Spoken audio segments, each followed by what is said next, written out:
গেল গেল, জল গেল, জল গেল, ঠিক হয়ে যাবে।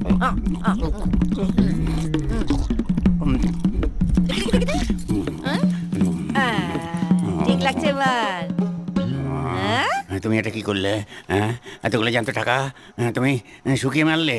হ্যাঁ, তোমার দয়া মায়া নেই? তো মামা, ও মা, আছে বলেই তো খরচটা করলাম।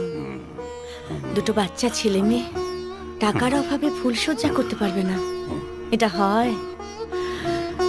জীবনের এই সুন্দর দিনটাতে যাতে ওরা হাসি মুখে থাকতে পারে সেই ব্যবস্থা করলাম। রক্তাক্ত বগলে চাঁদের আলপিন। রক্তাক্ত বগলে কি? রক্তাক্ত বগলে চাঁদের আলপিন। Ding ding রাক্কান। এটা একটা গানের ভাষা, বাংলা গান। রক্তাক্ত বগলে চাঁদের আল্লি। ও বাবা, ঘরে ক্যালিপসো করতে চাইছে, ওখানে কাওয়ালি হচ্ছে, এখানে